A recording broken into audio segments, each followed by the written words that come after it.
Huenda hii ndo ikawa story ambayo inamchanganya sana shabiki, anashindwa kuelewa akae kwa nani.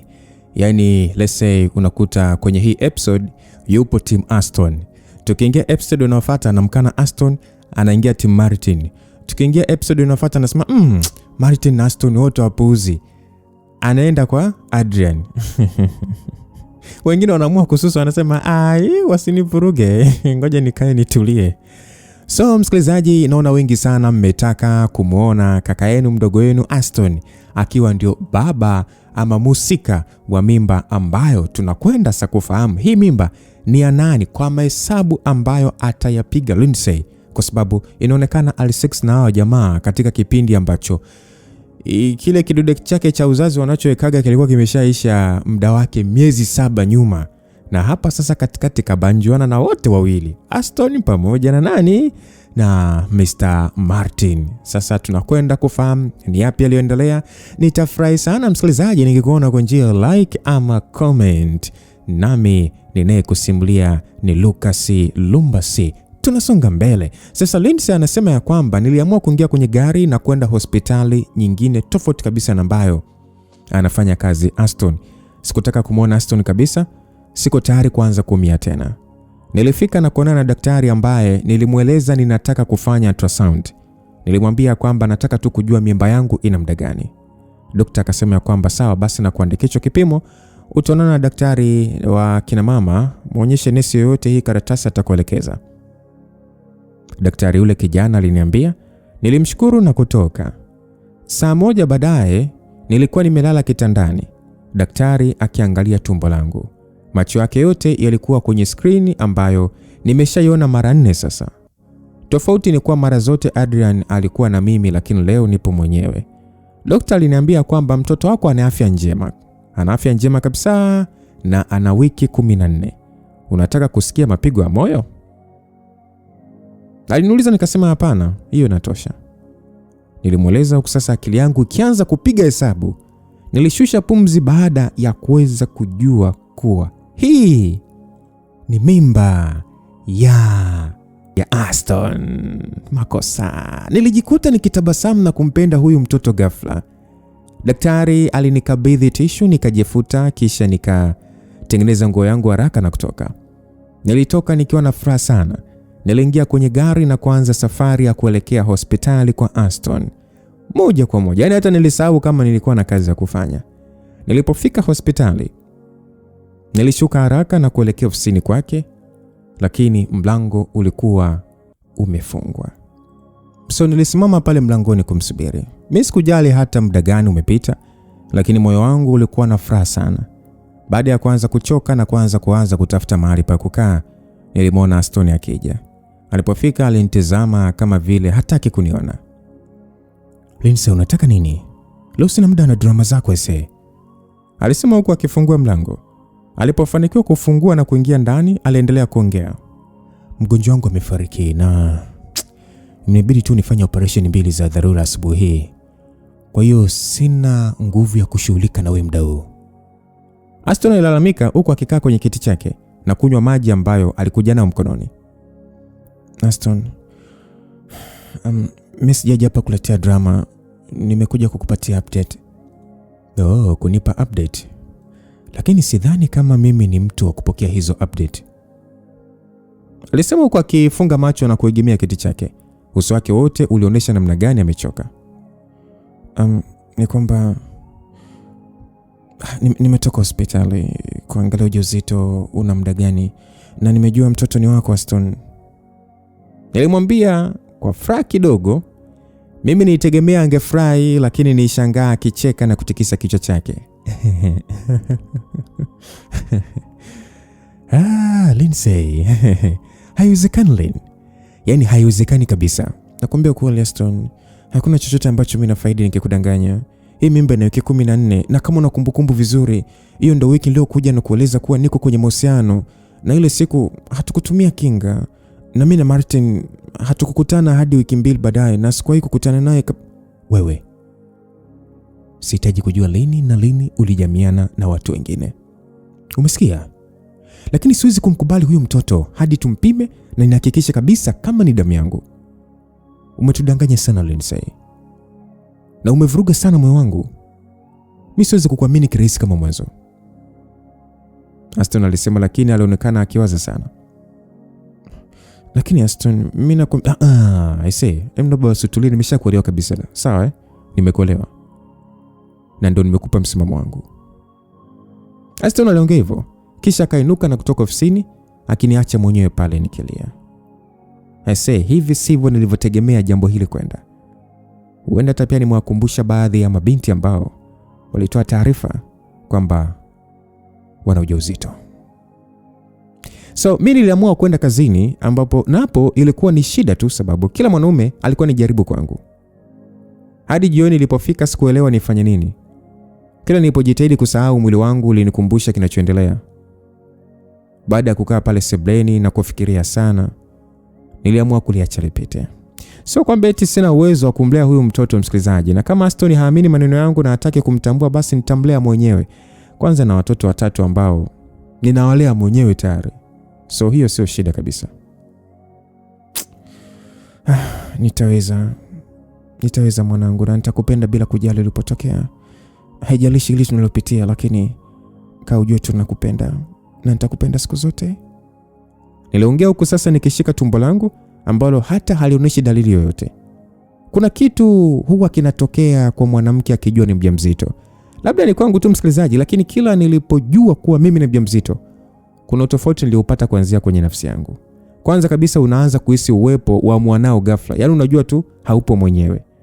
Hata nikijikuta nimekwama kwenye kukagua hesabu ofisini, huwa najikuta naongea naye. Hata kama najua hajibu, lakini natambua yupo siku zote. Hicho kitu pekee kinanipa faraja ajabu. Japo huu ni ujauzito wa kwanza ambao ninateseka hivi, au labda naweza kusema sababu nilikuwa na mwanaume kipindi kilichopita. So baada ya kukaa muda mrefu pale, niliamua kwenda kulala baada ya kufanya maamuzi ya kuanza sa kliniki siku ya kesho. Basi kesho ilipofika, niliamua kwenda kliniki na nesi alianza kunihoji sasa akijaza kadi yangu. Nadhani mimi sikuliwaza hili kabisa. Kwanza mimi ni kati ya wanawake wawili wa mwisho kuhudumiwa. Na hii ni kwa sababu tulikuwa wenyewe. Kwa kweli huu mfumo unanyanyasa sana, au labda sijui ni sababu nilishazoea mara zote, yani mara zote 3 nilizokuja na Adrian tulikuwa tunapitiliza tu. Ili Adrian yawahi kwenye majukumu yake. Nadhani hata wengine mnaelewa. Yani hivyo sijajua, yani kwamba ukienda na mwanaume unapewa kipaumbele. So ndo manesi walisema hivyo. Kwa hiyo sisi wanawake wengine hatuna majukumu, yani kwamba tupo tu. Kwa hiyo mwanaume akienda pale anahudumiwa mapema. Ilikuwa ni saa 6 na dakika kadhaa. Wakati nikuja mapema tu nikidhani kwamba nitawahi kuhudumiwa, lakini badala yake watu walikuja na wapenzi wao kisha wakapitiliza na kuhudumiwa. Na sikuwa lolote la kufanya. Basi yule nesi aliniuliza kwamba umri wako mama? Yule nesi aliniuliza na kunitoa kwenye mawazo yangu huzuni. Nilimweleza kwamba ni miaka 37. Basi alijikaza kushtuka, lakini bado nilimuona akishtuka. Hata hivyo alikuwa binti mdogo, anaonekana kabisa yani inaonekana ni kama hajawahi kuzaa kwa jinsi anavyowapelekeshwa mama hapa. Basi aliuliza kwamba jina la baba mtoto. Niliweza kumwambia hafahamiki. Lakini baba wa mwanangu namjua, hivyo nilitaja nikasema ni Aston Gunn. Basi akauliza kwamba umri wa baba. Aliuliza kusasa macho yake yote yakiwa kwenye ile kadi aliyokuwa anajaza. Mimi nikamwambia miaka 29. Nilipotamka tu hivyo, alinitazama kwa mshangao. Macho yake yalitosha kuonesha kuwa alikuwa haamini. Yaani haamini kwamba mwanaume wangu nimemzidi almost miaka 8 huko. Basi alibaki tu kunitazama. Macho yake yalionyesha kabisa kuwa ni kama mtu ambaye bado alikuwa anajiuliza sana. Hicho kitu kilinifanya sasa nilengo na machozi kidogo, lakini nilipotezea na kuendelea kumtazama. Dakika 2 baadaye aliweza kutulia na kuendelea kuniuliza maswali hadi akamaliza kujaza ile kadi, kisha nikaonyeshwa chumba cha kuingia, ambacho huko nako nesi alinikata jicho baada ya kusoma kadi yangu. Inabidi nianze sasa kuzoea kuona hayo macho yase, maana watu wananitazama kwa kuona utofauti kati ya umri wa kwangu mimi mwanamke na mwanaume. Labda ni vizuri Aston ajaje, kwa sababu sijui angechukuliaje watu kumshangaa namna hii. Baada ya kutoka kliniki nilikuwa nimechoka sana. Jinsi manesi wote walivyokuwa wakinitazama baada ya kusoma kadi yangu, Hata na muda nilipotoka kupimwa na yule nesi, nilikuta yule nesi wa kwanza ameshatangaza kwa manesi wote, sababu kila nesi alikuwa akinitazama kwa jicho la goji. Yaani kama vile yani kuniuliza kama nilikosa kabisa mwanaume mwingine wa kunizalisha hadi nikaishia kwa kijana wa miaka 29. So moyo wangu ulinuma sana. Na mimi sikuweza kuwa na nguvu ya kuelekea kazini. Hivyo niligairisha tu kwenda kazini. Hata nilipofika nyumbani nilienda moja kwa moja chumbani kusasa nikifuta machozi yangu. Nilimwambia mwanangu kwamba nakupenda sana mwanangu. Usisikilize maneno ya watu. Nimwambia hivyo mwanangu kusasa nikigusa tumbo langu. Nililia hadi nikasinzia, mikono yangu ikiwa tumboni. Nilipoamka nilikuwa na njaa sana. Nilishuka chini na kukuta Vai amepika makande ya maharage. Yalisindikizwa na kachumbari na kuku aliyekaangwa. Kwa namna fulani nilimshukuru Mungu kuwa hii mimba hainisumbui sana zaidi ya kuwa tu yani zaidi ya kuwa wa moto muda mwingi na kuchoka labda, yani mwili unakuwa jisikia kama joto joto hivi na kuchoka. So hakuna kitu kingine chochote kinachonisumbua zaidi ya kujihisi mwili kuwa na joto na mwili kuchoka. So baada ya kushiba nilirudi chumbani na kuoga kisha nikalala. Nilifurahi sana kuwa mwili wangu ulikuwa umechoka sana kiasi kwamba haukuweza kuwa wa moto. Itabidi sasa nianze kufanya kazi nyingi ili niweze kuchoka vizuri. Nilidhani ningelala kwa amani, lakini binti yenu Lorena alikuja kuniamsha kwenye muda kama wa saa 2 hivi usiku akilalamika haoni ile game alionunuliwa na Uncle Martin. Nilitabasamu kidogo baada ya kukumbuka jinsi nilivyokapasua na kwenda kukarusha ndani ya fence ya Martin. Nina hakika lazima tu atakaona. Mpenzi, Uncle Martin alikuja kuichukua. Alisema ilikuwa ni ya mtoto wake hivyo anahitaji. Nilimweleza na kumwona macho yake yakijaa machozi. Lorena akasema kwamba lakini Seliniambia amenunua kwa ajili yangu, kumbe alinidanganya. Nijisikia vibaya kuona sasa moyo wake ukivunjika. Usilie binti yangu mrembo, sawa nitakununulia ya kwako, umesikia kuna wakati watu wanadanganya tu. So hiyo inatokea. Inasaidia sana kama usipoweka matumaini yako kwa watu. Watu wana kawaida ya kutuangusha muda mwingine, lakini unajua nani ambaye hawezi kukuangusha wala kukusahau au kukuacha? Unajua? Nilimuuliza na tabasamu. Alitikisa kichwa kusasa akifuta machozi. Sasa mimi hapa, mama yako, mimi siwezi kukuangusha. Umesikia mwanangu? Siwezi kukusahau au kukuacha. Nitakuwa nawe siku zote mwanangu, umesikia?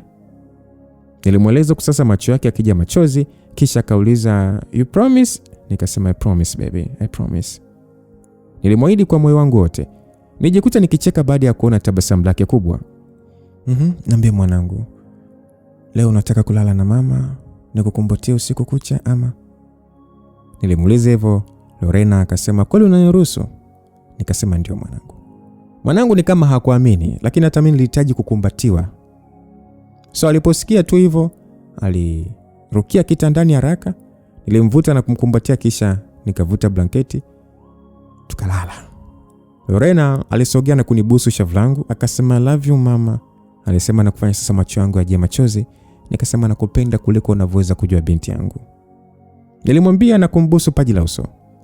Nikamwambia, "Haya, fumba macho ulale, kesho shule." Basi nizima taa iliyokuwa pembeni ya kitanda na kujitengeneza, kisha nikafunga macho yangu na kurudi kulala nikiwa na amani ya moyo. Sasa wiki 2 zilipita, maisha yangu yakiwa vile vile tu msikilizaji. Sio kwamba eti ilikuwa ni rahisi, lakini baada ya kukubaliana na hali ilikuwa ni rahisi kwa siku kusogea. Nijitahidi kutumia muda mwingi sana niliokuwa huru kuwa na mwanangu. Yani of course kuwa na wanangu wote. So ile nguvu yote niliokuwa nikihangaika kuiweka kwa watu wengine nilihamishia kwa wanangu. Na siwezi kuelezea jinsi ambavyo nimekuwa nikilala nikiwa na tabasamu kubwa. Swala la umoto wa mwili wangu halijaisha, lakini kila siku Lorena na Liam wamejua kunichosha kiasi kwamba muda wa kulala ukifika ninakuwa nimechoka sana. Hivyo usingizi unakuja kwa urahisi. Nakumbuka ilikuwa ni siku ya Ijumaa. Nilizima kompyuta na kuanza kupanga mafaili mezani, huku sasa nikitabasamu kwa sababu nina siku 2 za kupumzika. Wiki hii nimechoka sana. Na baada ya kuwaza sana niliwaza kuwa na siku ya wanawake tu, mimi na binti yangu. Hivyo kesho tutaenda spa. Ni muda mrefu sana tangu nijipe nafasi ya kufurahi maisha. Sekretari wangu mpya aliingia na kuniaga anaondoka. Nami nikampa ruhusa sababu muda wa kutoka ilikuwa ni nusu saa iliyopita. Baada ya kuweka vitu vyangu vyote sawa, nilichukua mkoba wangu kisha nikavaa viatu na kutoka. Nilipofika nyuma ya jengo ambapo ndipo magari yanaegeshwa, nilishangaa kidogo kumuona mtu karibu na gari yangu. Baada ya kusogea vizuri, nilijikuta nikitabasamu baada ya kutambua ni Aston. Nilirudisha sura yangu ya kazi kisha nikamfuata. "Aston, unafanya nini hapa?" Nilimuuliza nikijaribu kuficha namna gani nimefurahi kumuona. Nilikuwa nikiipinga hili kwa muda mrefu, lakini naona ni wakati wa mimi kukubali kitu moyo wangu unaniambia. Aston alipogeuka kunitazama akawa na tabasamu pia. "Lindsay, samani nimekuja hivi bila samani." Nilimweleza na kuona macho yake yakishuka tumboni kwangu. Nina hakika alikuwa akijiuliza maswali mengi sababu tumbo langu halikuwa likionekana kabisa. Macho yake alifanya mkono wangu uelekee tumboni kwangu. Airudisha macho yake usoni kwangu kisha akaendelea kuzungumza. Nimepata muda wa kuwaza na nimeamua kama huyo ni mtoto wangu basi nataka niwe baba yake. Kuna uwezekano kweli akawa kwangu, lakini siwezi kuwa na amani hadi vipimo vifanyike." Nilitikisa kichwa changu, hasira zilianza kunijaa tena. Sasa kama amewaza hivyo, sioni sababu ya yeye kuwa hapa. Haina shida, tuonane mtoto akizaliwa. Aston, mimi siwezi kukulazimisha kitu ambacho uko tayari. Hata usipomtambua huyo mtoto, nina uwezo wa kumlea mwenyewe. Hivyo kuwa na amani. Mtoto akizaliwa njoo ufanye hivyo vipimo vyako unavyotaka, kisha utaamua mwenyewe. Nilimwambia na kuingia kwenye gari langu. Sikutaka kuendelea kumsikiliza wala sikutaka kuongea tena. Mwili wangu ulikuwa unachemka sana na ninajua siwezi au sina mwanaume wa kukutana naye. Hili lizidi kunipa hasira sana. Nijikuta nikiegemea usukani wa gari langu na kulia bila sababu. Lakini nilia kwa sababu kulia kulinifanya nijisikie vizuri angalau kidogo. Nilipomaliza kulia, niliona Aston akiniangalia kwa huzuni dirishani, lakini mimi sikutaka kusikia hata neno moja kutoka kwake. Niliwasha gari na kuondoka. Kesho yake tulipotoka spa, mimi na binti yangu tulimkuta Aston sebleni. Kama kawaida ya Lorena, alimkimbilia sasa akifurahi kumwona. Yaani unajua kuna muda nashindwa kuelewa huyu mtoto anawezaje kuishi hivi. Kitu ambacho nilisahau kusema ni kuwa Martin amehama, msikilizaji. Sijui ni aibu ama ni kitu gani, lakini amehama wiki iliyopita. Nilishangaa kuona watu wanatoa vitu kwenye nyumba yake, na kusema kweli nimepata amani zaidi tangu nijue hayupo karibu yangu. Kwa hiyo ndio taarifa msikilizaji ambayo nilisahau kukujuza. Lakini tukirudi kwa Lorena, sijui anaishije kwa sababu yeye ni rahisi kuzoeana na watu na pia ni rahisi kusahau watu. Huenda hata kuna mtu ananisikiliza na mtoto kama Lorena.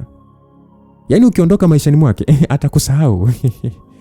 Lakini siku utakaorudi atakupokea kwa mikono miwili. Tena kwa furaha kama hapa yani alivyomkumbatia Aston akimuuliza maswali mengi kuhusu alipokuwa. So niliwaacha hapo kisha nikapitiliza jikoni ambapo nilichemsha chai ambayo nilihitaji sana. Chai ya maziwa nzito yenye viungo vingi. Sasa Violet alikuja na kuniaga kuwa anaenda. Wajibu wake ni kuwepo na watoto wakati sipo. Nikirudi tu anaweza kuondoka. So niliweka chai kwenye chupa kubwa sababu najua watoto wangu wanapenda sana chai. Yaani ni kitu ambacho huwezi kukuepa ukiishi mkoa wenye baridi. Nilifika sebleni na vikombe viwili na kujikuta nikitabasamu baada ya kumwona Aston ametulia akimsikiliza mtoto wa miaka 9 akimueleza kuhusu mara yake ya kwanza spa. Nasi nikafungwa taulo kubwa. Nilifungwa kichwani kisha alivyomaliza tu kunifunika pale kitandani akaniwekea na matango machoni. Yaani wewe Lorena, nina hakika kwa Aston amekumisi, lakini kwa nini usimpe muda kidogo apumzike kwanza? Nilimkatisha hivyo Lorena kwa kumwambia namna hiyo na kumuona akisikitika, lakini alitabasamu baada ya kuona nimeshika vikombe viwili. Akasema kwamba na mimi naomba chai.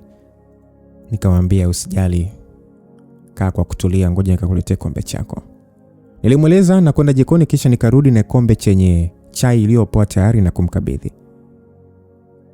Alikunywa ile chai kama maji kisha akaondoka kwenda kucheza na mdogo wake. Karibu chai. Pole kwa usumbufu wa binti yangu, nilimwambia Aston huku sasa nikimkabidhi kikombe chenye chai kilichokuwa na kisosi chake. Usiwaze, huyu mtoto atakuja kusumbua watoto wa watu wese, Aston alisema huku sasa kitabasamu na kutikisa kichwa, kisha akaanza kunywa chai yake. Umeweka nini kwenye hii chai? Sijawahi kunywa chai nzuri namna hii. Na viungo vya kutosha tu na vijiko viwili vya nido na nusu kijiko cha kahawa. Ni chai ambayo napenda kunywa nikitaka kutulia. Wow. Sijawahi kuwaza kuweka nido kwenye chai. Nikipata chai kama hii siwezi kuacha kunywa. Ndio maana Lorena aliwahi kuiomba tena kwa tabasamu, alisema huku akinywa tena ile chai na kufunga macho akisikiliza inavyoshuka. I say, yani hadi sukari iko kiwango sahihi kabisa, haijazidi wala haijapungua, alisema huku akinywa chai tena. Ni tabasamu tu na kukaa kimya. Tulikunywa chai kila mtu akiwaza tuanzie wapi kuongea. Aston alipomaliza aliomba kikombe cha pili cha chai, kisha akatulia na kunitazama. Mimi nilishusha pumzi na kutulia nikijua muda wa kwanza kuongea umefika, na mimi nilitulia na kumgeukia. Kwa hiyo Aston, nilisema hivyo wakati mmoja na yeye alianza sentensi akisema kwamba Lindsay na, yani tukajikuta tu tumetamka sentensi kwa pamoja, ni kwa hiyo Aston, Lindsay na. So tulicheka kidogo baada ya sentensi zetu kugongana, kisha kila mmoja akaanza kumwambia mwenzake aanze hadi mwisho. Okay. Basi ngoja mimi nianze kuongea. Na ni kwamba ni kitu gani unataka kwanza tuongelee leo, sababu nadhani jana tulielewana vizuri. Shida yako Lynn, ukiwa na hasira yani hautaki kumpatia mtu nafasi ya kuongea. Haukunipa nafasi ya kumaliza kuongea jana. Kama ungenipa nafasi ungejua kuwa jana nitaka kukuomba unipatie ruhusa ya kumfanyia mtoto vipimo. Kama mtoto ni wangu, nitakuwa baba kwake na nitakuwepo kwenye kila hatua. Lakini kama sio wangu, sidhani kama naweza kulea mtoto wa mwanamume mwingine, Lindsay. Okay, kipimo gani unachotaka kufanya, sababu kama unavyoona hakuna mtoto hapa? Nimuuliza kwa hasira kidogo, lakini sio kosa lake. Sina hata haki ya kumkasirikia, lakini bado niliumia sana. Kuna kipimo tunachoweza kufanya mtoto akiwa tumboni kuanzia mimba ikiwa na wiki 16. Na najua mtoto sasa hivi ameshafikia hapo. Okay, nipatie muda wa kulifikiria, nilimwambia, na ghafla sikuona hata utamu wa ile chai tena. Sawa, una muda wote wa kufikiria. Ukishafanya maamuzi unaweza kunipigia. Okay, kwa hiyo umeshanitoa kwenye block au? Nilimuuliza na kumuona kama akipaniki. Okay, usiwaze. Hakuna ubaya wote kama ulifanya hivyo. Na najua uko kwenye mahusiano yako. Bila shaka unafurahia, lakini mimi siwezi kukuacha kufikiria kwa nini ulipotea ghafla tu. Kwa nini ghafla tu uliacha kupokea simu yangu alafu kaniblock bila sababu yote ya msingi? Aston alinitazama kwa muda kidogo. Lindsay, unajua nilikuja ile siku jioni kama kawaida yangu, lakini Martin akatoka na kuniambia umelala na kuniuliza ninatafuta nini kwako skule. So nitafuta tu uongo wa kumwambia kuwa nilikuwa karibu, hivyo nikaona nikusalimie nisipite tu. Akanambia kuwa mko kwenye mahusiano, hivyo hataki kuniona nikizungumza na wewe au kwa karibu na wewe au kuja kwako. So kusema kweli niliumia sana. Niliona kama umenisaliti hivi. Najua tulikuwa ni marafiki tu, lakini tangu tukutane mimi sijawahi kuwa na mwanamke mwingine yote, lakini wewe umejipatia mwanaume bila hata kunitaarifu. So nilipotoka pale Jerry aliniambia twende club, na kwa mara ya kwanza ndani ya muda mrefu nilikubali. Nilihitaji kuondoa yale mawazo akilini mwangu. Yaani nilihitaji kukuondoa wewe. Na nilijaribu kutafuta mwanamke wa kwenda naye nyumbani, na wengi walikuwa tayari. Tulienda hadi hotelini ule usiku, japo nilikuwa nimelewa sana. Mawazo yangu yalikuwa kwako tu. Sikuweza hata kuwa na ule mwanamke. Nilimwacha chumbani usiku ule ule. Na imekuwa hivyo kipindi chote hiki. Yaani sijawahi kukutana mwanamke mwingine zaidi yako tangu tukutane. Aston alisema hivyo kwa sasa akiniangalia machoni. Macho yangu yalikuwa yamejaa machozi tu. Lakini uliniambia uko kwenye mahusiano. nilikudanganya. Mimi nilikudanganya ili tu usiendelee kunisumbua Lindsay. Najua wewe unaweza usihisi kama ninavyohisi mimi, lakini kutokuongea kwangu mwanzoni ndo kumetufikisha hapa siku ya leo. Nakupenda sana Lindsay, sana tu. Nimeshajaribu kukusahau muda wote huu, lakini bado utatawala mawazo yangu kila siku. Najua umeshaniumiza na unaweza kuniumiza tena muda wote, lakini huu ndio ukweli na hakuna kitu nitakachofurahia kama kuanzisha familia na wewe. Lakini siwezi kulea mtoto wa mwanamume mwingine. Hivyo nakuomba unipatie nafasi tufanye kipimo. Aston aliongea kwa uchungu sana. Masikio yangu hayakuamini nilichokuwa nakisikia. Kila kitu kilikuwa ni kama ndoto, lakini mimi sikuelewa hata cha kujibu sasa. Chai iliyokuwa mkononi mwangu ilikuwa ya baridi kabisa. Niliweka kile kikombe mezani na kutulia nikiwaza. Moyo wangu ulishanisaliti. Ulikuwa ukidunda haraka na ukiruka kwa furaha. Aston aliinuka na kuweka kile kikombe mezani. Alisogea hadi nilipokuwa nimekaa, kisha akanishika shavu langu na bila hata kuwaza kichwa changu kiliwegemea mkono wake. Ukifanya maamuzi naomba nitafute, aliniambia na kuniachia taratibu, kisha akafuta machozi ambayo alikuwa anamtoka na kuniaga kisha akatoka. Nilibaki pale sebuleni nikijihurumia. Nilitamani sana kupata mtu wa kuongea naye, lakini sikuwa na mtu wa kumwachia watoto. Hivyo niliwakusanya watoto wangu wote kisha nikaelekea kwa Fabi. Leo nilitamani kupata ushauri kutoka kwa mtu wa tofauti. Nadhani Fabi anaweza kuwa ni mtu sahihi. Anaweza kuwa ni mtu wa kunishauri. Unajua kipindi chote hicho cha miezi mitatu nilikuwa nikiongea na Grace. Na yeye sio mtu mzuri kabisa wa kutoa ushauri kwenye masuala mapenzi. Na pili nitaka mtu mwenye uzoefu kidogo. So Fabi na Chris wana historia ndefu ambayo iko kama movie. Chris alimpenda Fabi tangu akiwa vijana wadogo. Naweza kusema sekondari, lakini baba yake Fabi ambaye ni tajiri sana hakutaka binti yake kuwa na kijana Mjerumani ambaye ni muhuni. Baba wao alifanikiwa kuwaachanisha kabisa, lakini moyoni walipendana sana. Chris hakuweza kuwa kwenye mahusiano kwa miaka yote. Alishia kulazimishwa na mama yake kuoa, ndipo akamwoa marehemu mke wake, na upande wa pili Fabi alikuwa kwenye mahusiano mazuri tu na mpenzi wake Dylan. Hadi walikuwa wanakaribia kuoana, lakini kama bahati kwenye sherehe moja hivi Chris na Fabi wakakutana bwana. Na hakuna aliyekuwa na uwezo wa kuuzima moto uliowaka mioyoni mwao. Asa Dylan alipata wivu na kujaribu kumuua Chris, ambaye kwa kipindi hicho alikuwa ametulia tu na mke wake. Kufupisha story msikilizaji, ni kuwa Dylan alikamatwa na kipindi anaenda jela, Fabi alikuwa na ujauzito wa Andrew, mtoto wake wa kwanza. Sasa mke wa Chris alifariki kwa maradhi, hivyo wawili hao wakawa huru kuoana. Na Chris anamlea Andrew kama mwanae kabisa. Kwa hiyo nadhani hizo drama zote zinampa Fabi haki ya kunishauri. Hivi sasa Fabi na Chris wamebarikiwa watoto wengine wawili wa kike, yani Megan pamoja na Kristen. So mimi nitabasamu baada ya kumuona Megan akinifungulia gate huku Kristen akiwa pembeni yake akirukaruka. Sasa nilipoingiza tu gari na kulipaki, Lorena alishuka haraka sana na kwenda kukumbatiana. Laurent naye hakuwa mbali baada ya kumuona Andrew akitoka ndani, huku sasa Liam akiwafuata nyuma. Nilishuka kwenye gari na kuingia ndani, huku sasa nikitabasamu. Hakuna raha kwa mzazi zaidi ya kuona watoto wako wakiwa na furaha kubwa. Fabi alinipokea kwa kunikumbatia.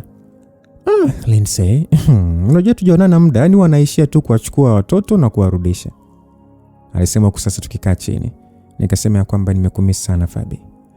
Basi hebu ngoja kabla tujakaa, sababu hayo macho yako yanaonesha una story nyingi sana za kuniambia. Najua huwezi kuja tu hivi hivi wewe. Ngoja nichemshe chai na kaka baridi haka. Tutafanya watoto wasihangaike sana.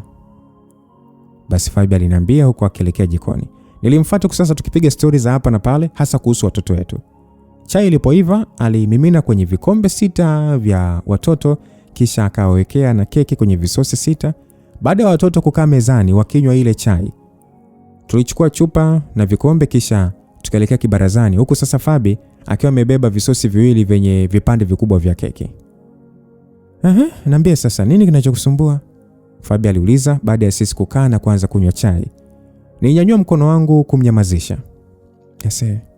Ngoja kwanza nile keki. Sijui hata inja imetokea wapi. Alafu hii keki ni tamu, naweza kupata kipande kingine kikubwa zaidi. Nilimuuliza bila aibu. Fabi alitabasamu na kuinuka akaenda ndani. Alirudi na keki kubwa ya duara ambayo ilikuwa imekatwa nusu.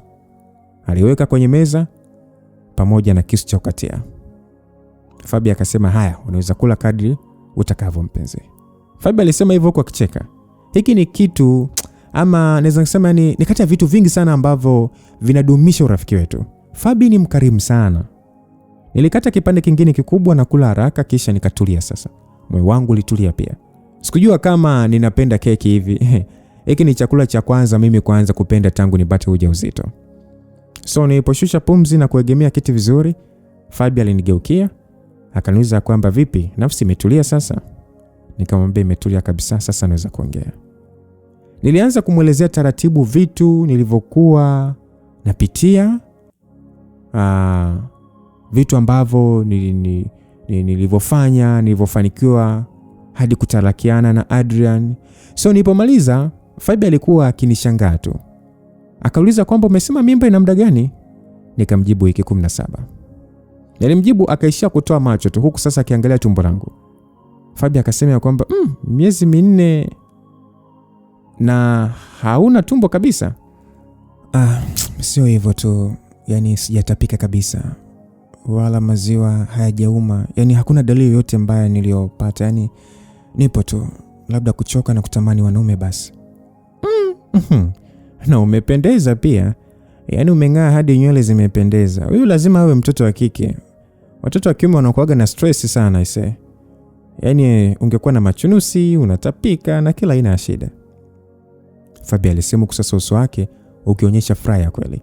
Nilitabasamu na kuweka mkono wangu tumboni kusasa mawazo yangu akienda kwa binti yangu Lisa. Kwa furaha akaniambia kwamba hongera sana. Natamani ningeweza kufurahi kama wewe lakini sielewi kitu cha kufanya. Na nimekuambia kilichonikuta kliniki nilivyoenda. Hali ya kunyanyapaliwa basi tu sielewi. Lakini Lindsay, hebu ngoja kwanza kabla hujaanza kuwaza yote mabaya. Swali ni moja tu, unampenda Aston? Fabi aliniuliza. Hilo ni swali zuri ambalo nimekwepa kujiuliza muda mrefu sana msikilizaji. Sio kwamba eti mimi sijui namna mtu anavyojisikia ukipenda. Najua kwa sababu si nimempenda Adrian kwa kipindi kirefu cha maisha yangu. Lakini ninavyojisikia kuhusu Aston ni kitu kikubwa sana. Kwa Aston nashindwa hata kuuzuia mwili wangu. Jinsi ninavyojisikia juu yake inaniogopesha sana. Ni rahisi kukimbia kuliko kukubali. Alafu mimi ninachoogopa ni kama akiniumiza, najua atakuwa amenivuruga kabisa. Ninachokisia kwake ni kitu ambacho ni kama sijawahi kukisikia sababu unajua ni kama sijawahi kusikia kwa mtu mwingine yote. Na kinachoniogopesha zaidi ni kwamba tuna sababu nyingi sana za kutokuwa pamoja. Lindsay, nisikilize. Unajua hicho ni kitu ambacho unatakiwa kukubali. Uzikubali hisia zako. Ilikuwa ni rahisi sana kwangu kuwa na Dylan kwa sababu upendo wetu ulikuwa simple. Mimi nilikuwa na amani nikiwa naye lakini Chris kuonana naye tu kulitosha kunivuruga kabisa. Jinsi nilivyokuwa najisikia juu yake, yani kuliniogopesha sana. Hivyo nikaamua tu njia rahisi ambayo ilikuwa ni kuwa na na Dylan. Alinipa amani, hakufanya moyo wangu uende mbio. Hakunifanya nitetemeke akinisogelea karibu. Hakunifanya nishindwe kumiliki mwili wangu. Nikiwa naye niliweza kuamua chochote lakini kwa Chris ilikuwa ni tofauti. Upendo wetu ulikuwa ni mkubwa kuliko nilivyoweza kuubeba. So ilinichukua hadi Chris kuwa kitandani akipigania maisha yake hadi mimi kuamua kukubali hisia zangu. Kwa hiyo usiruhusu hadi mambo yawe mabaya eti ndio ufanye maamuzi. Hapana, upe moyo wako nafasi ya kufurahi. Alafu pili, haya maamuzi sio kwa ajili yako tu. Kuna kiumbe kingine tumboni kwako huko. Fabi alisema hivyo na kunifanya nishushe pumzi. Alinielewa kabisa. Aliongea kila neno nililoogopa kusema lakini kitu kikubwa nilichoelewa ni kuwa nisisubiri hadi mabaya yafike ndio nifanye maamuzi. Anyway, asante sana Fabi. Nitafanya maamuzi na kuahidi. Nilimwambia sasa nikitabasamu na kukata kipande kingine cha keki. Sawa, mimi nafurahi kukuona ukitabasamu hivi. Aliniambia sasa akijiongezea chai kwenye kikombe chake. Tuliendelea kupiga umbea mwingine hadi ulipofika muda usiku na tukala chakula cha jioni pamoja. Sababu Fabi kama nilivyokuambia msikilizaji ni mkarimu sana huyu mtu. Alisisitiza tule kwanza na sio rahisi kumkatalia Fabi. Hivyo hapa nilikuwa nikiendesha gari, pembeni yangu kulikuwa na mfuko ambao Fabi amenifungia keki yote iliyobaki. Wanangu wamesinzia wakiwa wameshiba kabisa. Yaani hapa tukifika nyumbani ni kwenda moja kwa moja kulala. So baada ya kuwalaza watoto wote, nilipanda kitandani na sikutaka kusubiri hadi kesho. Nilimwambia Aston, kwanza nilimwandikia ujumbe mfupi tu kuwa niko tayari kufanya kipimo. So kulipokucha nilikuta Aston alinipigia mara 2. Lakini nadhani simu zake ziliingia wakati nikiwa nimeshalala. Niliweza kumpigia lakini nijikuta na sahau baada ya kuanza kukimbizana na Liam ambaye alionekana ameamka na mudi ya kunichokoza tu siku ya leo. Liam aliniita kwa sasa akinikimbiza na mto. Nilikimbia kwa sasa nikicheka tu hadi nilipochoka na kukaa kwenye kochi. Alikuja na kuanza kunipiga na ule mto. Ilikuwa ni mchana kabisa. Niliposikia simu yangu ikiita na alikuwa ni Aston ndo anaipiga. Nilipopokea aliniambia nijiandae anakuja kunichukua. Nilikuwa ndo nawapakulia wanangu chakula. Hivyo baada ya kuwapakulia ilibidi sasa nimtafute Violet ili aje kukaa na watoto. Baada ya Aston kufika na kusalimiana na watoto na alijitahidi hadi akaja na zawadi, ndipo tulipoaga na kuondoka. Nimeingia tu kwenye gari lako lakini hujaniambia wapi tunaelekea. Nilimweleza kwa sasa nikifunga mkanda. Tunaenda kufanya vipimo. Nafikiri nitakupeleka wapi tena? Aston aliuliza huku sasa akitoa gari getini. Sijui kwa nini lakini jibu lake liliniumiza sana. Lakini leo si ni Jumapili. Umesahau kwamba mimi daktari tena aliyebobea na hospitali haijafungwa, kwa hiyo vipimo vipo na tena nitakufanyia mwenyewe. Aston alijibu hivyo. Ni back to kimya kwa sababu sikuelewa kama ni mjibu nini. Ina maana yani haniamini kiasi hiki. Tulipofika hospitali, Aston alinielekeza mahali pa kwenda na dakika chache baadaye manesi walikuwa wameshaanza kunitafuta mshipa. Waliniambia ni kipimo ambacho inabidi niwe nimelala ili kuweze kufanyika. Sasa nibaki nikiwaza sana kuwa ilikuwa na lazima wote huu kumweka mwanangu hatarini ili tu huyu ajiridhishe kama kweli ni mtoto wake ama la. Kama niamini si angekubali kuniacha tu mimi nimlee mwenyewe. Akishazaliwa si ndo angekuja kufanya vipimo anavyotaka. So sikujua ni wakati gani nilisinzia na nilishangaa tu nikiamka nikiwa kwenye kitanda cha hospitali. Baadaye kidogo Aston alikuja, kisha baada ya kuhakikisha niko vizuri aliniruhusu kutoka. Nitegemea tungekaa kuongea au chochote kile, lakini hakuna lilotokea zaidi ya mimi tu kukwazika sababu Aston hakutaka hata kunigusa wala hata hakutaka kunitazama. Tulirudi kwenye gari lake kisha tukaanza safari ya kurudi nyumbani. Majibu yatachukua muda gani kutoka? Nilimuuliza baada ya ukimya wa muda mrefu kwenye gari. Wiki 2, lakini nitajaribu kuyaharakisha. Aliniambia, lakini moyoni mwangu nilikuwa na hofu pia. Itakuwaje kama ikiwa mtoto huyu ni wa Martin?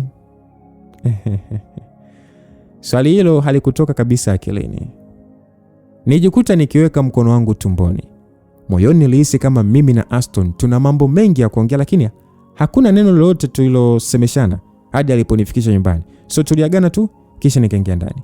Moyo wangu ulikuwa umechoka na mwili wangu pia ulikuwa umechoka. Niliwasalimia tu watoto na kwenda moja kwa moja kulala. Wiki 2. Ase, hii stress itaisha kweli? Kujua baba wa huyu mtoto kutaniondolea haya mawazo. Japo ninachojua ni kitu kimoja tu, haijalishi baba wa huyu mtoto, lakini nitampenda na kumtunza kwa moyo wote. Wiki ya kwanza ilienda taratibu mno. Kila kulipokucha nitamani siku iwe imeshaisha, lakini masaa nayo alienda taratibu sana. Ilipofika weekend na nikaona siwezi kuvumilia vile ninavyoanza, nilienda kwa Fabiola ambaye alihakikisha sikosi ile keki yangu pendwa na kunifungashia mzigo mkubwa tu niliporudi nyumbani. Wiki ya pili ilianza hivyo hivyo taratibu tu. Na joto la mwili wangu halikufanya maisha yangu yawe marahisi, lakini kama wiki ya kwanza bidii yangu yote niliweka kazini na kwa wanangu. Japokuwa ilikuwa ni wiki ya mafanikio kwa Lisa Foundation. Tulipokea wageni wengi sana na club ya wazazi tulioanzisha ilikuwa ikifanya vizuri hadi walileta wazo la kwanza kufanya michezo pamoja na kuwakutanisha watoto wao. Kama kawaida kazi yangu ilikuwa ni kupitisha budget kama inaendana na mfuko tulionao na kuhamasisha watu kuweka pesa kwenye mfuko wetu. Nakumbuka vizuri ilikuwa ni Alhamisi mchana, nilikuwa nikipitia hiyo budget. Tangu Jumanne nimekuwa nikipitia lakini sijaweza kumaliza. So mwili wangu ni kama umekuwa ukichoka sana na usingizi ni wa kutosha sana. Yaani usingizi ndio hauelezeki kabisa msikilizaji. Nikiwa katika harakati za kujilazimisha kupitia ile budget, nilishtuka na kuinua kichwa changu kutazama mlangoni. Na mlango wenyewe ulikuwa umefunguliwa kwa fujo sana. Nilipoinua kichwa nilimwona Aston akiingia, huku nyuma sekretari wangu akimfuata. Sekretari alisema ya kwamba nimekuambia uwezi kuingia hadi bosi, nimeshindwa kumzuia. Alishia kusema hivyo alipojikuta amefuatana naye hadi ndani. Hakuna shida Jane, asante, nilimwambia na kumtazama akitoka, lakini kitu ambacho sikutegemea ni kwa Aston kunifuata na kunikumbatia baada ya mimi kusimama. Aliponiachia aliweka mkono wake tumboni kwangu, huku sasa akikutanisha midomo yetu. Ilikuwa ni kama kumwagia moto mafuta ya taa. Nilimvuta na kumsogeza karibu yangu, huku midomo yetu ikiongea lugha inayojua yenyewe. Aston, mlango wangu ni wa kioo, kila mtu anatuona huko nje, nilimwambia baada ya kuachiana ili sasa tupumue, lakini bado tulikuwa tumekumbatiana. Hayo maneno alikuwa ni kama switch iliyowashwa kichwani kwa Aston. Aliniachia taratibu na kurudi nyuma. Sikuelewa ni kitu gani tena nimekosea muda huu. Aston ananichanganya sana. Yaani ananichanganya. Dakika moja hawezi kujizuia pembeni yangu. Dakika nyingine hataki hata kuniangalia. Dakika nyingine ni rafiki tu wa kawaida. Yaani simuelewi. Hivyo niliamua nibaki tu nikimtazama, japo mwili wangu ulikuwa ukitamani tu tunafanya kitu cha tofauti kabisa. Aisee. Majibu yametoka, Aston alisema kwa tabasamu linaloweza kuonyesha kitu kimoja tu. Ni mtoto wangu Lindsay. Umebeba mtoto wangu. Natamani sana nikukumbatie sasa hivi. Na of course kwa wakati huu tuna mambo mengi sana ya kuongea, lakini kama ulivyosema sitaki kuharibia heshima yako kwa wafanyikazi wako. Niambie lini utakuwa na nafasi nije nikuchukue tukakae tuzungumze. Natamani kuwepo katika kila hatua mwanangu. Aston alisema hivyo kwa furaha kubwa. Mimi nijikuta nikitabasamu tu. Natamani ningekuambia leo, lakini kuna budget ambayo natakiwa nimalizane nayo leo, kesho nitoe majibu. Na kila siku nimekuwa nikiahirisha tu, lakini siku zimeisha. Kwa nini tusifanye weekend? Inaweza kuwa Jumamosi au Jumapili. Wewe utaniambia tu siku utakayokuwa na nafasi. Basi sawa. Mimi nitaangalia shift zangu za kazini kisha nitakujulisha. So, uwe na siku njema. Aliniaga na kutoka. So baada ya kujilazimisha na kujitesa sana, niliweza kumaliza kuipitia ile budget na kuona tunaweza kuimudu baada ya kufanya mabadiliko kidogo na kuamua sasa vitu gani vina umuhimu zaidi. Baada ya kumaliza nikusanya vitu vyangu na kuanza kubeba mizigo yangu. Hata kama muda wa kazi haujaisha, nimeshachoka, siwezi kuendelea kukaa ofisini. So nilipita na kumuaga makamu wangu. Kisha nikaondoka na kuelekea nyumbani, ambapo nilienda moja kwa moja kitandani. Kesho yake Aston alinitafuta na kuniambia anaweza kuwa na nafasi Jumamosi, hivyo akapanga kuja kunichukua asubuhi. Asubuhi ya Jumamosi, kweli Aston alikuwa mwaminifu na kuja kunichukua mapema kabisa. Ni kwenye mida ya saa 4. Kwa namna fulani najisikia vibaya sababu naona kama sina nafasi tena ya kuwa na wanangu kama mwanzo. Lakini huwa nawapeleka kwa Fabi kila weekend sababu najua kule kila mmoja ana rafiki, hivyo hawezi kuwa wapweke na Fabi anawapenda sana. Pia kwa kipindi hiki nashindwa kukimbizana nao kama inavyotakiwa. So tulipokuwa kwenye gari tukielekea popote ambapo Aston alituchagulia, Aston alijaribu kuongea na kunitania, lakini sikuwa hata na hamu ya kuzungumza. Yaani akili yangu yote ilikuwa kwa wanangu. Leo niliamka nikijisikia kama sitimizi majukumu yangu kabisa. Baada ya Aston kuona sijisikii kuongea, aliwasha redio na kutulia.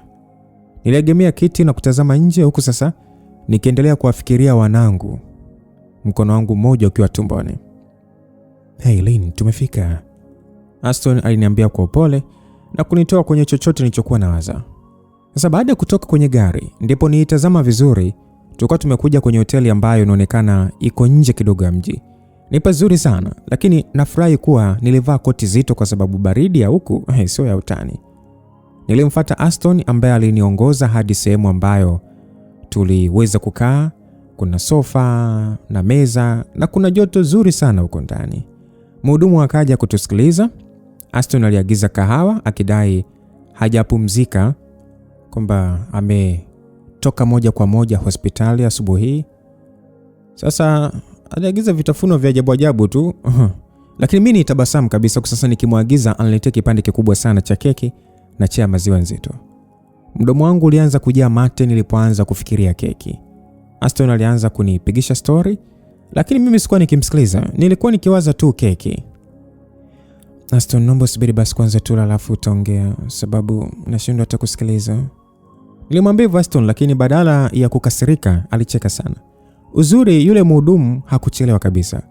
Wakati nikiendelea kumlalamikia Aston, oda yangu na yake ililetwa pale mezani. Nilishindwa kujizuia kutabasamu baada ya kuona ile keki. Huzuni yangu yote ikapotea kama hivyo. Aston alianza kuongea, lakini nikamwambia asubiri kwanza nimalize kula. Alishia kucheka tu huku sasa akinitazama nikila ile keki. Nilipomaliza na kuweka kisosi chini, alikuwa bado akinitazama kwa tabasamu. Vipi, unataka kipande kingine? Ndio, nitafurahi zaidi akiniletea viwili. Aston hakusema kitu. Alimuita tu mhudumu na kumwambia aniletee vipande vitatu vya keki. Kuna watu bana wanajali. Nilifurahi sana kusikia hivyo. Kwa hiyo unataka kuniambia kwamba unapenda sana keki? Mbona sijui kujua hilo? Yaani mwenyewe nimejikuta tu nikipenda hivi keki wiki chache tu zilizopita. Kabla hapo sikuwa hata nazipenda. Nilimwambia. Aston alitoa macho kidogo kuashiria anaelewa nilichokuwa nasema. Kulikuwa na ukimya kidogo, kisha keki zikaletwa.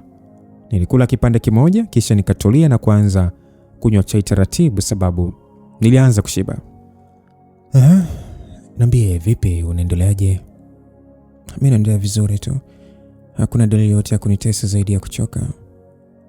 Sometimes nakuwa na njaa. Kwa hiyo na muda mwingi wa siku nzima na nakuwa natamani wanaume muda wote. Okay, nafurahi kama unaendelea vizuri. Aston alirudi kuwa kimya tena. Aliagiza kikombe kingine cha kahawa na sikuelewa kama hapa tumekuja tu kula au kuna kitu cha muhimu cha kuongelea. Aston, ulisema tuna vitu vingi sana vya kuongea. Nadhani muda ndio. Anyway, sijui nianzie wapi Lindsay. Hiyo ndio changamoto yangu. Kwa ufupi nataka tuwe na maelewano kuhusu huyu mtoto. Kwa sababu kwa inavyoonekana huyu mtoto ndio kitu pekee kinachotuunganisha. Unaongea nini Aston? Yaani mtoto ndio kitu pekee kinachotuunganisha ni kivipi?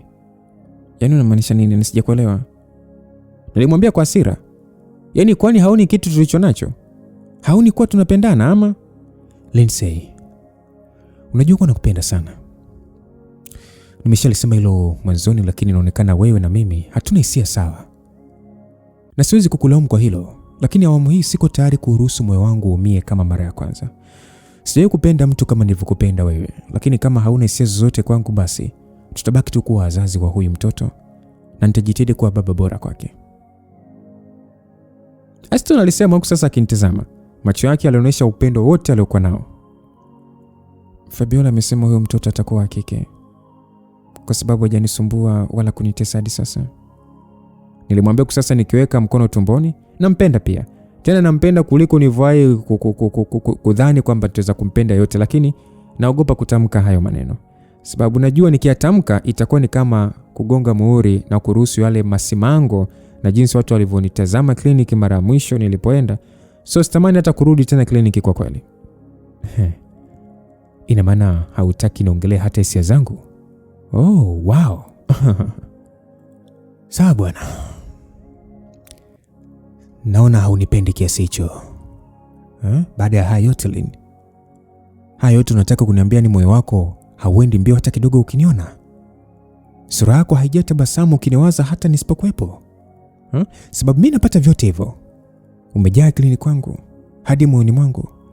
Na sijui nitafanya nini, lakini kama haya ndio maamuzi yako mimi nitakusahau. Umeshajaribu kuniambia kwa namna nyingi sana kuwa sikufai, lakini sijui kwa nini tu moyo wangu hauelewi. Ulishasema ukiwa na mimi hauoni future yako, kuwa Martin ndio future yako, kuwa haupati usalama ukiwa na mimi. Mara sijia tu fanani umri. Lakini unajua nini? Moyo wangu huu moyo wangu haujaacha kukupenda hata uliponionyesha ile dharau ambayo ni dharau kubwa sana mwanaume anaweza kuipata bado moyo wangu ulikuwa unaenda mbio nikikuona. Bado nitabasamu nilipokufikiria. Aston alitulia, macho yake yalikuwa yamejaa machozi lakini hakuyaruhusu yashuke. Usiwaze, hii itakuwa mara yangu ya mwisho mimi kuongelea hii mada. Kwa hiyo never mind. Aston alisema na kuangalia pembeni. Bila shaka aliangalia pembeni kuzuia machozi yaliyojaa machoni mwake asitoke. Lakini mimi sikuweza kuzuia machozi. Machozi yalinitoka. Nilikuja hapa nikitegemea nitamwambia yote kuwa nampenda sana. Lakini mdomo wangu haujaweza kufunguka, hasa baada ya kuona nilivyomuumiza. Labda mimi nikikaa mbali naye anaweza kunisahau na akapata mwanamke ambaye atampenda, mwanamke ambaye atakuwa mdogo kuliko yeye, mwanamke ambaye hatakiwi, hatakuwa na watoto wengine wa kumtwika jukumu la kuwa baba wa kambo. So nifuta machozi yangu na kutazama pembeni kabla sijaongea. Naomba nipeleke nyumbani. Nilimweleza nitegemea Aston angenionea huruma, lakini aliinuka tu na kuchukua funguo za gari akinisubiri niinuke ili aweze kunipeleka. Nilikuwa kweli naumia, lakini mimi sikuwa tayari kuacha vile vipande vile vya keki. Hivyo niisubiri hadi mhudumu aliponifungia, kisha nikavibeba na kuelekea kwenye gari. Jitahidi usiwe na mawazo sana. Stress sio nzuri kwa mtoto. Aston aliniambia. Mimi sikumjibu kitu, sababu niliogopa nikifungua mdomo naweza kuanza kulia tena. Safari nzima ya kurudi nyumbani ilikuwa kimya sana hadi alipopaki getini kwangu. Nilishuka tu na kumpungia mkono. Aston hata hakujisumbua kuaga, aliondoka tu. Nilipoingia ndani hakukuwa na mtu yote. Watoto walikuwa kwa Fabiola, hivyo ulikuwa ni wakati mzuri sana wa mimi kukaa na kulia kwa amani. Wakati huu nilitamani kubaki mwenyewe, ni ugange moyo wangu mwenyewe. So nilienda jikoni na kuchemsha ile chai yangu pendwa, kisha nikakaa kwenye kochi na vile vipande vya keki na kikombe cha chai. Nilikula huku sasa nikilia taratibu. Mawazo yangu mengi yalipita akilini mwangu, lakini swali lilikuwa ni moja tu: kwa nini nimejikuta katika hii hali? Nilikuwa nikijiuliza hilo swali huku sasa nikishindwa kulijibu. Simu yangu nayo iliita bila hata kuwaza. Nilipokea. Niliposikia sauti ya rafiki yangu Grace, nilijikuta nikishindwa kabisa kujizuia kulia. Asa Grace kwa huzuni sana kuuliza kwamba Lindsay, nini shida mpenzi? Nilibaki tu kimya msikilizaji. Hiyo ndio sababu sikutaka kuanza kulia nikiwa na Aston, sababu nilijua sitaweza kuacha kulia. Grace alikata simu baada ya kuona simjibu chochote. Ilinichukua muda kwa mimi kunyamaza. Huu ujauzito umenifanya nimekuwa mtu wa kulia sana. Baada ya kutulia, niliendelea kula taratibu sasa nikichukua kitambaa na kufuta machozi kila baada ya dakika kadhaa. Mlango uligongwa na moyoni nilijua tu lazima atakuwa ni Grace. Hivyo sikushangaa kumuona amesimama mlangoni kwangu. Alipoingia ndani alinikumbatia kwa muda mrefu kidogo.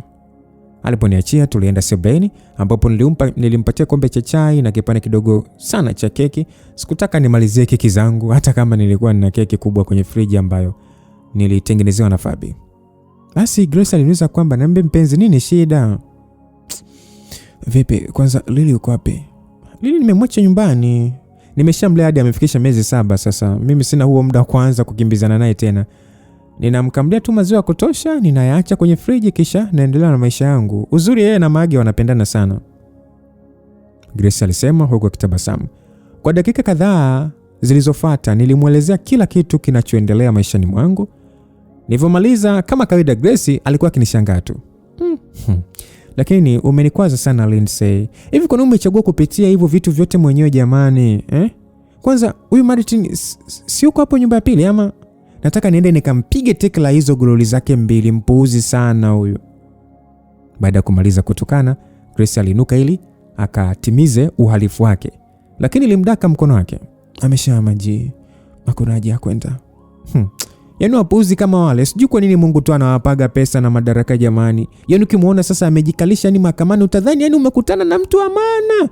Kumbe kazi yake ni kuharibu tu mabinti wadogo wenye ndoto zao kubwa kwa kutumia pesa na cheo chake. Yaani Lily atakapoanza tu kunielewa lazima nimpe semina. Asija kaniletea hapa utumbo kama huo, sababu yaani mimi nitamuua mwenyewe kwa mikono yangu. Grace aliongea kwa hasira sana. Nibaki nikitabasamu tu huku nikila ile keki yangu. Huyo ndio rafiki yangu Grace. Anaweza asiwe mkarimu kama Fabi, lakini hawezi kumwacha rafiki yake akapitia shida mwenyewe. Haya, hilo limeisha. Kwa hiyo sasa ukawa mjamzito, ukapitia stress za kutokujua baba wa mtoto, ukapitia kipindi cha kutambua kuwa unampenda Aston kuliko ulivyodhani, ukafikia kufanya kipimo na ukapata majibu.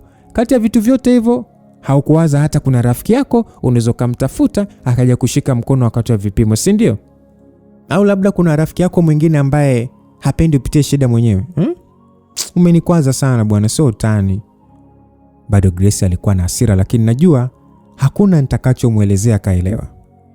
Naomba niseme mpenzi, kwanza leo mimi sitakuficha kitu chochote, nilimwambia sasa nikimvuta na kumkumbatia. Nilipomwachia alikuwa akitabasamu kidogo. Haya, kwa hiyo hapo ulipo kuna kiumbe tumboni kwako. Huyu lazima awe binti. Yaani sio kwa kupendeza huko. Grace alisema huko akifurahi, hasira zote zikawa zimeshamwishia. Hata Fabi alisema hivyo, lakini mimi sijali, yani sijali hata jinsia. Mimi nachojua tu ni kwamba nampenda sana mtoto. Nilimwambia sasa nikiweka mkono wangu tumboni.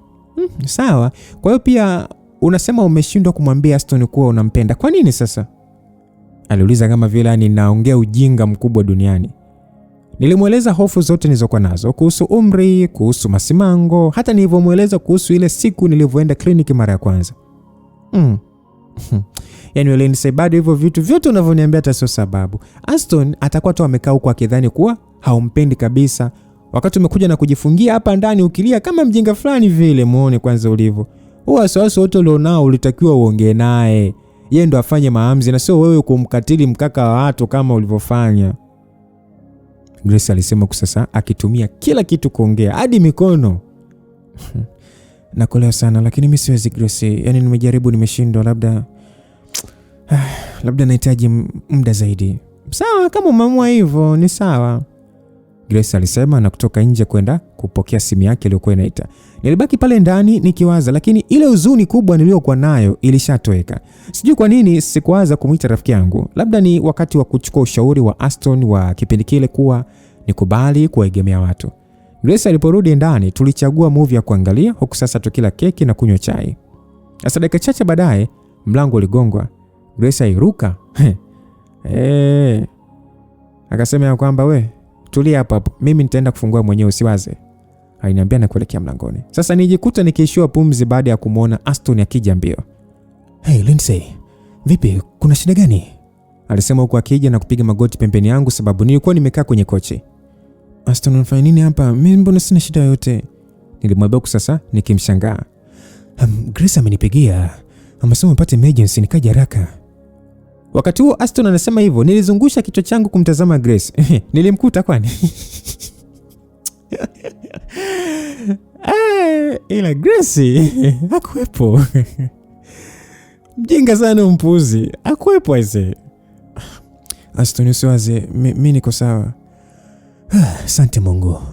Alishusha pumzi na kukaa pembeni yangu huku sasa akinikumbatia na kufanya moyo wangu uende mbio sana. Muda huo Grace alitokezea na kikombe kisha akamkabidhi Aston na kumimina chai. Haya, nyinyi wawili mna maongezi ambayo bado hamjamaliza. Na Aston rafiki yangu hapa ana kitu kikubwa sana anataka kuambia. Sema tu anaogopa. Haya, Lindsay ni wakati wako. Mwambie kila kitu, unaangalia nini sasa, muone macho yako. Aston naomba utulie kabisa. Lindsay ana kitu anataka kukuambia, naomba utulie.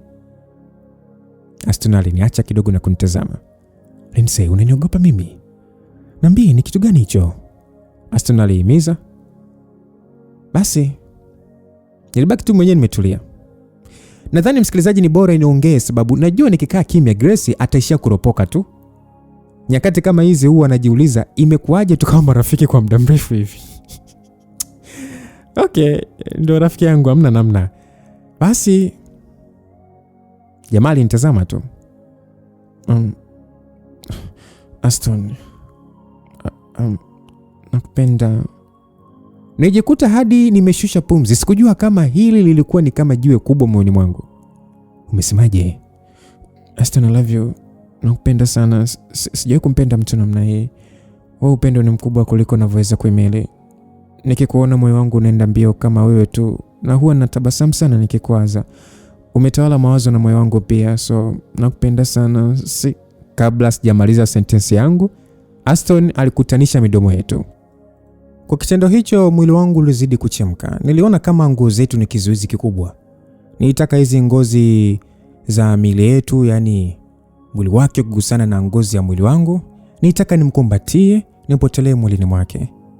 Katika harakati za kuhangaika kumvua shati alilokuwa amevaa, nilijikuta nikikata vifungo kadhaa. Moyo wangu ulikuwa unaenda mbio sana. Aston, niliguna alipoanza kupapasa kifua changu. Aliniachia kidogo na kuanza kuvua nguo zake. Kwanza macho yake yani hakuyatoa usoni kwangu. Alikuwa akinitazama kwa furaha kubwa sana. Baada ya kumaliza kutoa nguo zake, alinisogelea na kuanza kunivua nguo zangu taratibu. Hebu niambie tena namna gani unavyonipenda. Rudia tena kuniambia mama. Nataka nikusikie ukiniambia unanipenda. Say again. Aston alinihimiza huku sasa akimalizia kunitoa nguo za ndani. Aston, nakupenda. I love you. Nakupenda zaidi mama. Nakupenda zaidi unavyoweza kuwaza Lindsay. Sana tu. Alisema na kukutanisha midomo yetu tena, na awamu hii sasa tukiwa ni watupu. Moyo wangu ni kama ulitaka kutoka kifuani kwangu kwa jinsi ulivyokuwa unadunda wakati huo. Lala vizuri kwenye kochi. Nataka siku ya leo isitoke akilini mwako. Uikumbuke siku zote za maisha yako kwa jinsi ambavyo nitakuridhisha Lindsay. Aston alisema na kusogeza mdomo wake kifuani kwangu taratibu. Hadi wakati tunamaliza pale sebuleni, nilikuwa nikitetemeka tu. Nimekutana na wanaume kadhaa maishani mwangu, lakini hakuna, narudia tena, hakuna aliyeweza kuniridhisha kama Aston. Tuilala kwa mgongo pale chini kwenye zulia, huku sasa tukiema sana. Simu yangu iliingia ujumbe. Nilipochukua ndipo nilimkumbuka Grace, sababu alikuwa amenitumia ujumbe akiniambia nifurahie siku yangu na yeye ndo amefika nyumbani. Kabla sijamjibu, Aston alinyang'anya simu yangu na kuirusha kwenye kochi, kisha kaniboost taratibu, huku sasa mikono yake ikianza kupapasa mwili wangu taratibu. Unaonaje awamu hii tukienda kitandani? Nilimwambia. Aston alitabasamu na kunibeba mikononi mwake, kisha tukaelekea chumbani. Ilipofika usiku nilikuwa nimechoka sana, sababu hatukupumzika wala hatukuongea kama tulivyodhani kuwa tungepata hiyo nafasi ya kuzungumza. Kila tulipomaliza mwili wangu ulitaka zaidi. Hata ulipofika wakati ambapo Aston hawezi kwenda tena, alitumia njia nyingi tu za kuniridhisha kama mdomo wake na mikono yake. Hadi ilipofika saa 2 usiku, muda ambao ndio watoto walipoletwa na Fabi, na sikuwa hata na nguvu ya kwenda kuwapokea, lakini mwili wangu ulikuwa na furaha sana. Aston alihakikisha nimevaa nguo za kulalia, kisha alinifunika kitandani. Nilikuwa nikisinzia tu taratibu. Naamini alivaa kwanza na kusafisha sebule, ndipo akaenda kuwapokea watoto. Dakika chache baadaye watoto walikuja na kunitakia usiku mwema, huku sasa wakiniambia pole na kuniuliza naendeleaje. Hata sijui Aston aliwaambia uongo gani. Nilitikia tu na kumwambia naendelea vizuri, lakini nahitaji kulala. Basi baada ya wao kwenda kulala, nirudi kusinzia kwa amani. Kulipokucha niliamshwa na Aston akinibusu shavu langu. Nilimvuta na kumkumbatia huku nikitabasamu. Hii ni amani ya ajabu sana msikilizaji. Inaogopesha jinsi ambavyo mtu mmoja anaweza kukufanya uhisi vitu vya tofauti kuliko ulivyodhani unaweza kuhisi. Malkia wangu, vipi? Umeamkaje mama? Niko salama kabisa. Vipi na mtoto wangu mpenzi? Hajambo? Ya, yuko vizuri sana. Hana usumbufu wote. Ni kati ya watoto wa pole ndio wahi kukutana nao maishani. Maisha yalikuwa ni ndoto yangu ya muda mrefu sana Lindsay. Asante sana kwa kunipa nafasi Lin. Acha kuongea vitu vya ajabu. Unajua nakupenda sana Aston. Asante kwa kunionyesha ulimwengu mwingine wa mapenzi. Mimi sikuwahi kujua kuwa moyo wangu ungeweza kupenda namna hii, na sidhani kama nitaweza kumpenda mtu mwingine zaidi anavyokupenda wewe Aston. Nilimwambia na kumbusu kwenye shavu lake. Huu sio wakati wa kukutanisha midomo, sababu najua mdomo wangu hauna ushirikiano muda huu. Anyway, nimekuletea chai, nataka upate nguvu kwanza kabla sijaanza kukushughulikia tena. Aston alisema huku sasa akinikonyeza. Nitabasamu tu na kuanza kula bila hata kuongea. Nilikuwa na njaa sana. Kwenye tray lililokuwa mbele yangu kulikuwa na mayai ya kuchemsha, mboga za majani kidogo na kipande cha keki. Pembeni kulikuwa na kikombe kikubwa cha chai. Asante sana my love. Ulijuaje nina njaa hivi? Nilimuuliza kusasa nikiendelea kula. Tumbo lako lilikuwa linaunguruma sana hadi nikashindwa kulala. Aston alisema na kunifanya nicheke. Basi nitamwomba Mungu leo linaunguruma hivi kila siku asubuhi. Vipi watoto wameshamka? Kitambo tu. Na wameshaondoka, wameenda kwa Fabiola tena. Yule ni rafiki mzuri sana ise. Jana alivyoleta nikamwambia umepumzika kwa sababu umechoka. Sasa alicheka tu na kunikonyeza, akaniambia kwamba atakuja tena kuwachukua leo kwa sababu yeye na mume wake wana mpango wa kuwapeleka watoto wao kwenye michezo. Kwa hiyo atakuja kuwachukua na wako pia. Kwa hiyo alikuja mapema sana. Ni kweli hata hivyo Fabi ni rafiki mzuri sana. Nilimweleza kusasa nikiamua kurudi kula sasa. Nilipomaliza kula alivichukua vyombo na kuvirudisha jikoni. Baada ya Aston kutoka tu niliinuka na kuelekea bafuni ambapo nilianza kwa kupiga mswaki. Nilipomaliza nilisogea kwenye bomba la mvua na kuanza kuoga. Nyakati kama hizi zinanifanya nijivunie sana uamuzi wangu wa kunyoa nywele. Nikiwa katikati ya kuoga, Aston aliingia bafuni akiwa mtupu kabisa. Labda niseme tu ilikuwa ni asubuhi njema sana. Sasa naona ni bora tutulie tuongee. Tusipofanya hivyo hatutapata hiyo nafasi kwa sababu mwili wako hauchoshi Malkia. Na wala mimi siache kukutamani mama. Hivyo tuoge, tuvae vizuri, alafu tuende tukaongee sebleni, si ndio? Hiki kitanda hiki kinanifanya niuoze mwili wako kila wakati. Aston aliniambia baada ya sisi kumaliza raundi yetu ya 4 siku hiyo. Aston alilala pembeni yangu na kunifunika. Kwani tuna kitu gani tena cha kuongea mpenzi? Unanipenda mimi nakupenda. Kuna nini tena cha kuongea ambacho unataka tuzungumze baba? Kwanza tuna mambo mengi sana ya kuongelea Malkia.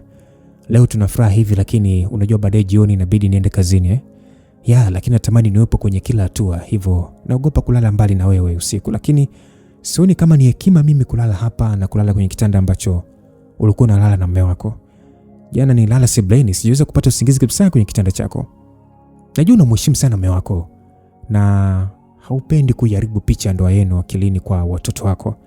Hivyo inabidi tuwaze tu kuhusu swala la kuishi, tunaishije. Japo natamani kila siku niamke nikiutazama huu uso wako mrembo. Aston alisema hiyo sentensi ya mwisho kusasa akibusu pua yangu na kunifanya nicheke. Msikilizaji, sikuwahi kuwaza hivi. Kweli namheshimu Adrian, lakini sikuwahi kuwaza namna gani hili litawaathiri watoto. Na hilo swala la yeye kuwawazia watoto wangu kabla ya sisi linifanya nimpende zaidi. Nilidhani nimefikia kiwango cha mwisho cha kupenda lakini kumbe ninaweza kumpenda zaidi na zaidi na zaidi. Msikilizaji, bado kuna visanga na visa na surprises zinaendelea. Nikuombe tu tuendelee kumwomba Mwenyezi Mungu atujalie uzima, tuendelee kupata burudani kwenye hii simulizi ya Mpaka Lini. Kuna surprises zikitokea watu mtahama. Mtatukana sana. Mtatukana mpaka mtaomba sehemu ya comment kama kuna sehemu ya kurekodi audio. Basi mwekewe ili muongee, maana mtachoka kuandika. Kwa hiyo sasa yatakayoendelea tutakutana hapa kwa mapenzi ya Mwenyezi Mungu msikilizaji. Of course story inazidi kuwa tamu. Na kumbuka mtayarishaji wa hii simulizi ni dada yetu Chuchu, na mimi kusimulia hii simulizi ni mimi Lucas Lumbasi. Kwa mapenzi ya Mwenyezi Mungu atukutanisha sehemu inayofuata, and we say God with you till we meet again. Bye bye.